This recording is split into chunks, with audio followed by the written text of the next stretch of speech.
Yàtọ̀ sí wípé àwọn Oyomesi tí a mọ̀ sí àgbà, ìjòyè àti afọbajẹ ní ìlú Ọ̀yọ́ jẹ́ olóyè pàtàkì àti afọbajẹ, ọ̀kọ̀ọ̀kan wọn ló tún ní òrìṣà pàtàkì tí wọ́n ń bọ láti mú kí ilẹ̀ Ọ̀yọ́ kó máa tẹ̀síwájú. Gẹ́gẹ́ bí àpẹẹrẹ Báṣọ̀run tí wọ́n jẹ́ alága àwọn Oyomesi, àwọn ni wọ́n wà ní ìkápá bíbọ Ọ̀run àti Gẹ́lẹ́pa. Sàámú náà ó ní olóyè àgbà tó wà ní ìkápá Ifá bíbọ ní ilẹ̀ Ọ̀yọ́. Àgbà Akin ni ó ṣe àmójútó bí wọ́n ṣe ń bọ Ọ̀rànyàn.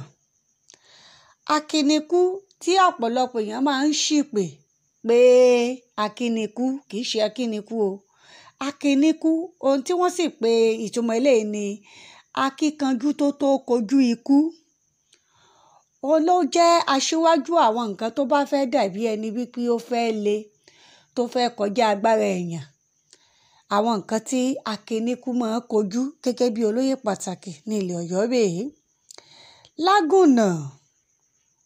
Lágùnà ní mójútó òòṣà oko, eléyìí tí wọ́n máa ń bọ lásìkò tí iṣu tuntun bá ṣẹ̀ṣẹ̀ yọ, kó tó di wípé àwọn èèyàn ó láǹfààní láti máa jẹ iṣu.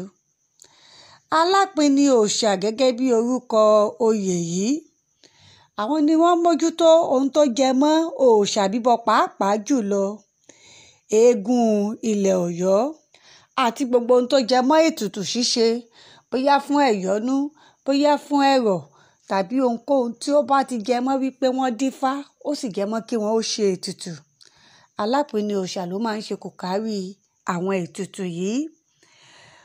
Olóyè tí ó tẹ̀lé, tí ó darapọ̀ mọ́ wọn, tàbí ká sọ wípé oyè tí wọ́n fi lélẹ̀ ní ìlú Ọ̀yọ́ kẹta ilé tí wọ́n wà yìí tó ń ṣe àgọ́dọ̀yọ́ ni Aṣípa.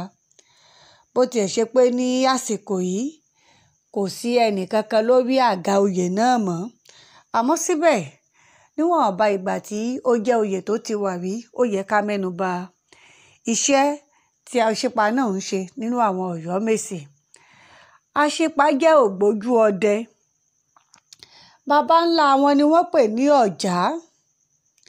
Nítorí náà oyè olórí ọdẹ tó jẹ gbogbo ohun tó bá jẹ mọ́ bí iṣẹ́ ọdẹ láàrin ìlú, òun ni wọ́n fi Aṣípa ṣe kòkárí ẹ̀, kó tó di wípé ipò náà ti ṣófo láti ọdún 1992 tí Aṣípa tó jẹ kẹ́yìn ti ràjò àgbà.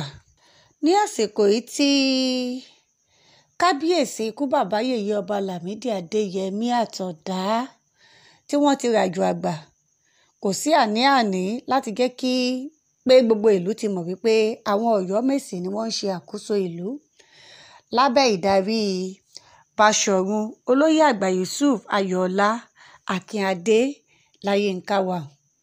Kí Olódùmarè kó yan arọ́pò rere fún ilẹ̀ Ọ̀yọ́.